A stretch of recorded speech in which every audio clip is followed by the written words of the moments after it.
Good morning दोस्तों। मैं जितेंद्र, एक बार फिर आप सभी का हमारे इस चैनल में स्वागत है। मित्रों, जैसे कि आप लोगों को पता ही हो गया होगा कि आज का जो हमारा टॉपिक है किस पे आधारित है।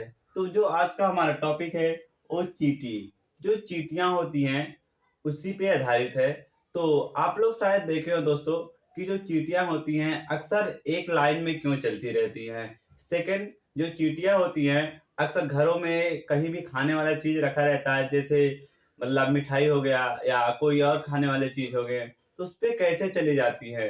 तो जो आज का हमारा टॉपिक है इन्हीं दो चीजों पे आधारित है। पहला, जो चींटियां होती हैं अक्सर सीधी लाइन में ही क्यों चलती हैं। सेकंड, जो चींटियां होती हैं उनको कैसे पता चल जाता है कि घर में कहाँ चीनी रखा है या मिठाई रखा है, उस पे चली जाती हैं। तो आइए हम देखते हैं। तो मित्रों, ये हम चींटी का फोटो बना रखे हैं ताकि आप लोगों को समझ में आए। तो दोस्तों, जो ये हमारा चींटी होती है, ये जो हमारे होते हैं ये एंटीना होते हैं।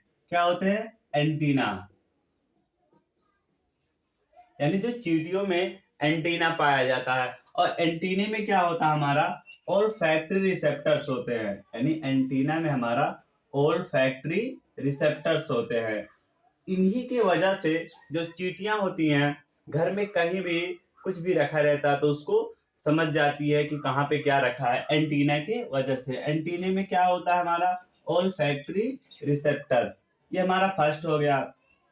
और मैं आप लोगों को बता देना चाहता हूँ, जो चींटियां होती हैं, चींटियों का हमारे मतलब भारत में या पूरे विश्व में 1200 प्रजाति पाए जाते हैं। यानी जो चींटियां होती है इनका जो प्रजाति है लगभग 1200 प्रजाति का है। और अगर साइज देखा जाए तो जो चींटियां का साइज होती है ये होता है 2 से 7 mm, यानी 2 से 7 मिलीमीटर की चींटियां होती हैं।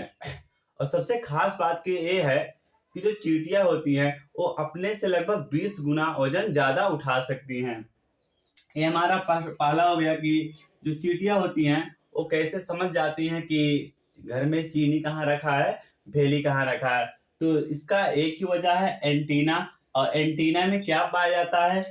Olfactory receptors. यानी एंटीना में ओल्फैक्टरी रिसेप्टर्स की वजह से चींटियों को पता चल जाता है कि घर में कहाँ पे चीनी रखा है, कहाँ पे भेली रखा है।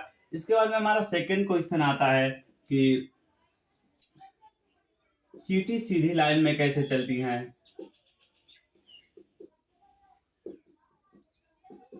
लाइन में कैसे चलती हैं। जो चींटियां होती हैं अक्सर एक सीधी लाइन में क्यों चलती हैं? तो इसके पीछे का वजह ये होता है कि जो चींटियां होती हैं ये फरमोन्स नाम का एक केमिकल होता है। जो चींटियां होती हैं वो फरमोन्स नाम का एक केमिकल होता है। जब वो लोग चलती है तो उसको छोड़ती रहती है। इसी के वजह से चींटियां जो होती हैं एक लाइन में चलती रहती हैं। ये जो फरमोन्स केमिकल होता है, जिससे अगर कोई चींटी हो गई, अगर कहीं खाने के लिए गई जा रही है, मतलब भोजन की तलाश में, तो जब उसको समझ में आ जाता पहली चींटी को, हाँ यहाँ पे कोई रखा, तो फरमोन्स केमिकल को रिलीज करती है। फिर दूसरा मतलब चींटी को पता चलता, फिर दूसरा चींटी फरमोन्स केमिकल को रिलीज करती है। इसी प्रकार सभी जो चींटियां होती हैं फरमोन्स केमिकल को रिलीज करती है। और जो चींटियां होती हैं पीछे वो इसी लाइन में सीधी चलती रहती हैं। तो दोस्तों, आप लोगों को उम्मीद करता हूँ कि समझ में आया होगा। और हमारा पहला टॉपिक एक बार फिर बता देना चाहता हूँ, क्या था कि जो चींटियां होती हैं उनको कैसे पता चलता है कि घर में कहाँ पे मिठाइयाँ रखा है। तो पता चलने का सिर्फ और सिर्फ एक कारण है, एंटीना। एंटीना में हमारा क्या पाया जाता है? ऑल्फैक्टरी रिसेप्टर्स पाया जाता है, जिसकी वजह से चींटियों को पता चल जाता है। सेकंड हमारा है कि जो चींटियां एक सीधी लाइन में क्यों चलती हैं। तो चींटियां जो होती हैं हार्मोन्स केमिकल एक रिलीज करती हैं, जिसके वजह से जो चींटियां होती हैं एक सीधी लाइन में चलती है। तो मित्रों, अगर आप सभी को हमारा वीडियो अच्छा लगे तो लाइक शेयर सब्सक्राइब जरूर कीजिए। और तब तक के लिए धन्यवाद।